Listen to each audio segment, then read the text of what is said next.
दोस्तों आज मैं हैचेट 3 मूवी को एक्सप्लेन करने वाला हूँ। मैंने इसके पिछले दोनों पार्ट्स को ऑलरेडी एक्सप्लेन कर दिया है। अगर आपने वो नहीं देखे हैं तो लिंक आपको वीडियो के डिस्क्रिप्शन में मिल जाएगा। Now let's explain hatchet 3। इस मूवी की कहानी ठीक उसी सीन से शुरू होती है जहाँ इसका पिछला पार्ट खत्म हुआ था।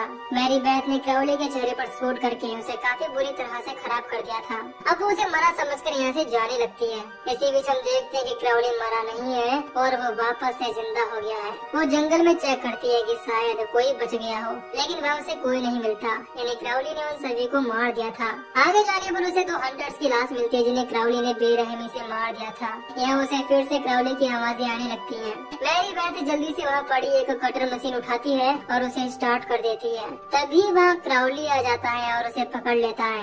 मैरी बेथ बचने के लिए उसके खराब हुए चेहरे में अपना हाथ डाल देती है, जिससे उसे दर्द होने लगता है। दर्द होने की वजह से क्राउली उसे छोड़ देता है और खुद सीधा आकर उसी कटर मशीन पर गिरता है, जिसकी वजह से उसकी बॉडी कट कर 2 टुकड़ों में बट जाती है। अब मैरी बेथ उसके खून से पूरी तरह सन चुकी थी। खैर सीन यहाँ से शिफ्ट होता है और हम देखते हैं कि मैरी बेथ क्राउली का बचा हुआ सर काट कर अपने साथ ले जा रही है। वो ऐसा ये सोचकर करती है कि क्राउली फिर से जिंदा ना हो जाए। इसके बाद वो इन्हीं हालातों में सीधा पुलिस स्टेशन में आ जाती है और उन्हें बताती है कि उसने उसे मार दिया है। उसके हाथ में गन देखकर ऑफिसर उससे पहले गन ड्रॉप करने को कहते हैं। वो ऑफिसर को अभी ये नहीं बताती कि उसने किसे मारा है, जिस वजह से वो सब उसे एक खूनी समझकर ट्रीट करने लगती हैं। वो उन्हें बताती है कि स्वैम्प में सब लोग मारे गए। इसे सुनकर एक शेरिफ स्वैम्प के लिए एक यूनिट भेज देता है।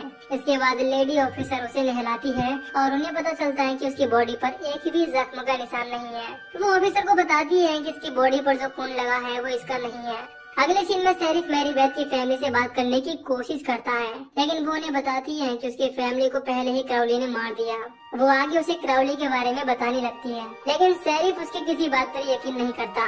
उसे लगता है कि सारे लोगों का मर्डर उसी ने किया है। वो उससे बात करता है कि स्वैम्प में सब लोग मर गए, लेकिन उसकी बॉडी पर एक भी चोट नहीं है और वो बचकर यहाँ कैसे आ गई। तभी उसके पास एक ऑफिसर की कॉल आती है जो कि स्वैम्प में जाकर लाशों को इकट्ठा कर रहा था। वो उसे बताता है कि यहाँ की लाशों की कंडीशन काफी ज्यादा खराब है। किसी ने इन्हें काफी बेरहमी से मारा है और बॉडी देखकर कुछ ऑफिसर्स को उल्टी भी हो रही होती है। उसकी ये बातें सुनकर शेरिफ घबरा जाता है और स्वैम्प जाने की तैयारी करता है। वो एक दूसरे ऑफिसर डेप्यूटी को वहाँ का इंचार्ज बनाकर जाने लगता है। तभी यहाँ उसे उसकी वाइफ अमेंडा मिलती है, जो कि एक प्रेस रिपोर्टर है और वो यहाँ क्राउली की स्टोरी को कवर करने आई है। अमेंडा काफी टाइम से क्राउली की स्टोरी पर काम कर रही थी, लेकिन उसे आज खबर मिल गई है कि स्वैम्प में क्या हुआ है। वो शेरिफ से स्टोरी पर काम करने को कहती है। पहले तो वो उसे मना करता है, लेकिन अमेंडा उसे मना कर स्टोरी लिखने को तैयार हो जाती है। खैर शेरिफ के जाने के बाद अमेंडा डेप्यूटी को लेकर मैरी बेथ से पूछताछ करने चली जाती है। दूसरी तरफ स्वैम्प में एक रेस्क्यू मेडिकल टीम आकर उन सभी बॉडीज को एक बोट में डालने लगती है। इधर अमेंडा मैरी बेथ के पास आकर अपनी पूछताछ शुरू करती है। वो उससे कहती है कि वो उसे सब सच बता दे। इसके बाद वो साबित कर सकती है कि इस दुनिया में विक्टर क्राउली एग्जिस्ट करता है। मैरी बेथ उसे कुछ भी बताने से मना करती है, जिस पर वो कहती है कि अगर उसने कुछ नहीं बताया तो वो लाइफ टाइम तक जेल में रहेगी। वो उसे काफी समझाने की कोशिश करती है। इसके बाद आखिरकार वो स्टोरी बताने को हाँ कर देती है। दूसरी तरफ मेडिकल टीम उन बॉडीज को इकट्ठा करने लगती है। वो क्राउली की बॉडी को भी अपनी बोट में रख लेते हैं। खैर उन्हें बॉडीज को उठाते उठाते रात हो जाती है। इसी बीच हम उन वर्कर्स में एंड्रू नाम के एक बंदे को देखते हैं, जो कि देखने में सेम जस्टिन की तरह था, जिसे हम पिछली मूवी में देख चुके हैं। उसके साथ का एक वर्कर उसे ये बात बताता है, लेकिन एंड्रू इस बात पर गौर नहीं करता। इधर जेल में अमेंडा मैरी बेथ की सब बातों को नोट कर रही थी। तब वो मैरी बेथ को बताती है कि तुम क्राउली को नहीं मार सकती, क्योंकि वो पहले से ही मरा हुआ है और अगर तुमने उसे मार भी दिया तो वो एक घोस्ट की तरह फिर से जिंदा हो जाएगा। लेकिन उसे लगता है कि उसने ही क्राउली को मारा और उसके सामने ही क्राउली मारा गया था। तो इस बात को लेकर वो काफी श्योर थी कि क्राउली अब मर गया है। दूसरी तरफ एक वर्कर रैंडी बोट में बैठा हुआ अपना काम कर रहा था, लेकिन उसे कुछ आवाजें आने लगती हैं और जब वो पीछे मुड़कर देखता है तो क्राउली जिंदा होकर शॉक देने वाली मशीन से उस पर अटैक करके उसके सर को तोड़ देता है। उसके चिल्लाने की आवाज सुनकर एक पुलिस ऑफिसर हैमिल्टन बोट की तरफ आता है। तभी बोट के अंदर से क्राउली बाहर निकलता है और उसकी तरफ बढ़ने लगता है। हैमिल्टन अपनी पिस्टल की सारी बुलेट्स उस पर फायर कर देता है, लेकिन उसका भी कोई फायदा नहीं होता और क्राउली एक कुल्हाड़ी लेकर उसके चेहरे को ही काट कर अलग कर देता है। इसी बीच हैमिल्टन डेप्यूटी के पास कॉल करता है, लेकिन डेप्यूटी को केवल चिल्लाने की ही आवाजें आती हैं, जिस वजह से वो भी घबरा जाता है। अब अमेंडा समझ जाती है कि क्राउली वापस से आ गया है। इसके बाद वो मेरी बेथ से कहती है कि तुम सैमसन की फैमिली में आखिरी बचे जिंदा मेंबर हो और मुझे पता है कि उसे कैसे मारा जा सकता है। डेप्यूटी को दूसरी तरफ से काफी ऑफिसर्स के चिल्लाने की आवाजें आने लगती हैं। तब अमेंडा उससे कहती है कि हमें मेरी बेथ की जरूरत है, जिस वजह से हमें उसे आजाद करना होगा। फिर डेप्यूटी मजबूरी में आकर मेरी बेथ को रिहा कर देता है। दूसरी तरफ क्राउली एक एक करके पुलिस वालों और डॉक्टर्स को मार रहा था। खैर शेरिफ भी अपनी टीम के साथ वहां पहुंच चुका था। वो अपनी टीम को इंस्ट्रक्शन दे ही रहा होता है, तभी यहाँ एक स्वैट टीम भी आ जाती है। इसका कैप्टन टाइलर नाम का बंदा था।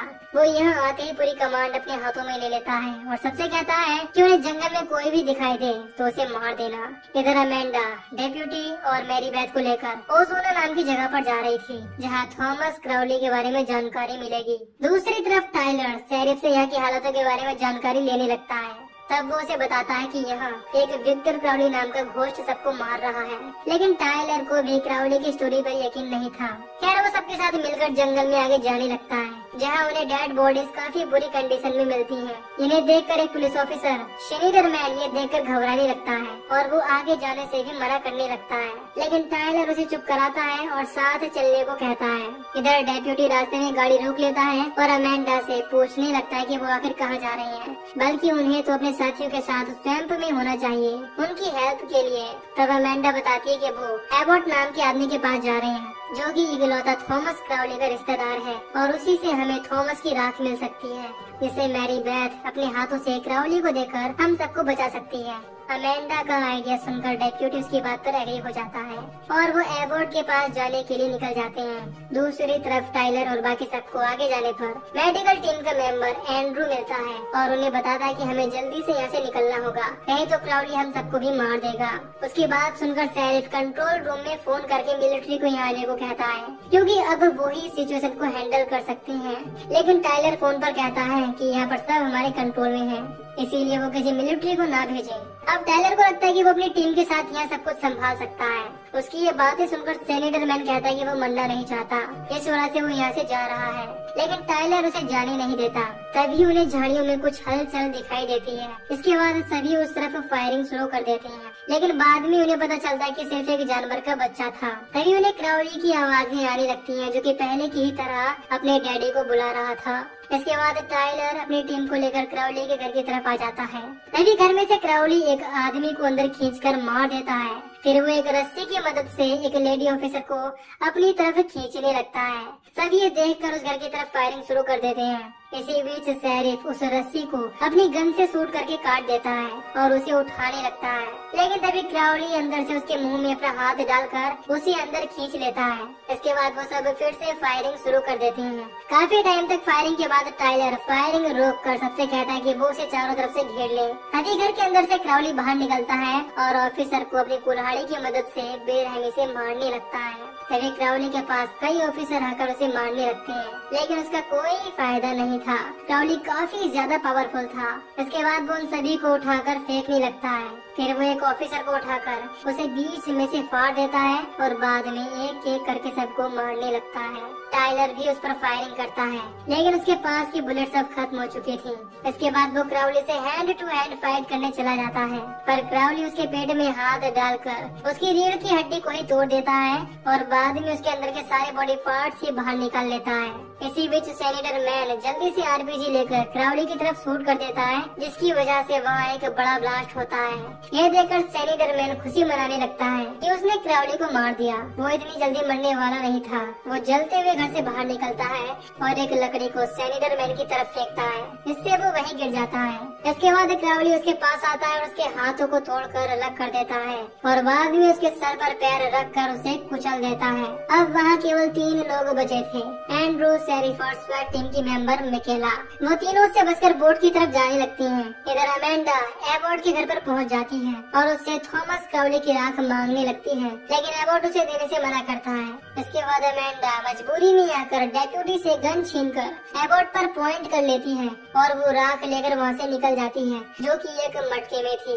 इधर स्वैम्प में एक मेडिकल टीम का मेंबर क्राउली से छिपकर एक जगह छिप जाता है, लेकिन क्राउली उसे भी नहीं छोड़ता और मार डालता है। दूसरी तरफ जब वो तीनों बोट के पास आते हैं, तभी पीछे से क्राउली वहाँ पहुँच जाता है, जिससे बचने के लिए वो जल्दी से बोट में आकर छिप जाते हैं। लेकिन क्राउली लगातार बाहर से बोट को हिलाने लगता है। अब शेरिफ बोट के फोन का यूज करके कंट्रोल रूम में फोन करता है और उन्हें बताता है कि स्वैट की पूरी टीम मारी गई है और हमें यहाँ पर जल्दी से मिलिट्री की जरूरत है। उधर से एक आदमी उससे पूछता है कि उन पर हमला कौन कर रहा है। इस पर शेरिफ उसे बताता है कि हम पर कई सारे गनमैन ने अटैक कर दिया है। वो ऐसा इसीलिए कहता है क्योंकि अगर वो विक्टर क्राउली का नाम लेता तो वो मजाक समझकर मिलिट्री को वहाँ नहीं भेजता। तभी उनकी बोट हिलनी बंद हो जाती है और वो सोचते हैं कि क्राउली वहाँ से चला गया, लेकिन वो एक 100 मशीन लाता है और बोट को काटने लगता है। इधर अमेंडा डेप्यूटी और मैरी बेथ के साथ स्वैम्प में पहुंच जाती है। दूसरी तरफ क्राउली बोट को काटकर उसमें एक होल बना लेता है और जब एंड्रू एक हथौड़े को उठाने की कोशिश करता है तो क्राउली उसे पकड़ लेता है, लेकिन तभी मिकेला हथौड़े को उठाकर क्राउली के हाथ पर मारने लगती है, जिसकी वजह से क्राउली एंड्रू को छोड़ देता है। इसके बाद क्राउली फिर से मशीन लेकर बोट को काटना शुरू कर देता है। इधर वो तीनों जंगल में आकर क्राउली को आवाज लगाने लगती हैं और कहती हैं कि वो उसके डैडी को लेकर आए हैं। क्राउली उनकी आवाज सुन लेता है और बोट को काटना बंद कर देता है। शेरिफ भी अमेंडा की आवाज पहचान लेता है और उन्हें लगता है कि क्राउली वहाँ से चला गया, लेकिन जब शेरिफ बाहर आने की कोशिश करता है तो क्राउली उसे पकड़ लेता है और उसी मशीन से उसे काटने लगता है। मिकेला और एंड्रू से पकड़ने की कोशिश करते हैं, लेकिन तब तक क्राउली ने उसके सर को काटकर अलग कर दिया था। अब मिकेला अपने गन उठाने की कोशिश करती है, लेकिन क्राउली उसे भी पकड़ लेता है और बड़ी बेरहमी से मार डालता है। एंड्रू भी उसकी कोई मदद नहीं कर पाता। इधर अमेंडा लगातार क्राउली को आवाज लगाने लगती है, तभी उनके सामने वो आ जाता है।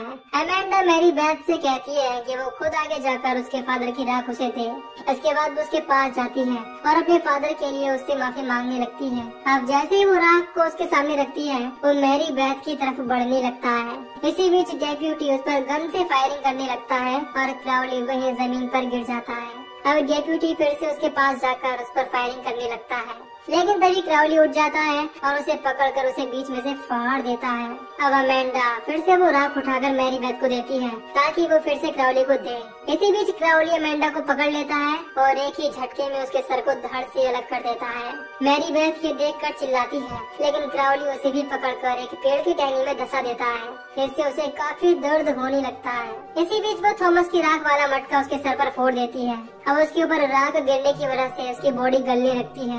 मैरी बेथ खुद को पेड़ से छुटा लेती है, लेकिन टहनी अब भी उसके पेट में थी। अब मैरी बेथ एक गन लेकर क्राउली के आगे बैठ जाती है और उसे फिर से जिंदा होने को कहती है, लेकिन क्राउली की अब हड्डियां तक गल चुकी थी, जिसकी वजह से वो अब फिर से जिंदा नहीं हो पाएगा। इसके बाद वो गन से उसकी बची हुई बॉडी के चीथड़े मचा देती है। इससे हम समझ पाते हैं कि अपने डैड की राख बॉडी पर पड़ने की वजह से वो वापस से जिंदा नहीं हो पाएगा, या कह सकते हैं कि उसकी आत्मा को शांति मिल चुकी है। खैर कुछ देर में यहाँ मिलिट्री की हेलीकॉप्टर पहुँच जाते हैं। बोट में अभी एंड्रू जिंदा था और वो हेलीकॉप्टर को आवाज लगा रहा था। इसी बीच हम देखते हैं कि मैरी बेथ की कंडीशन काफी सीरियस है और इसी के साथ ये मूवी यहीं पर खत्म हो जाती है।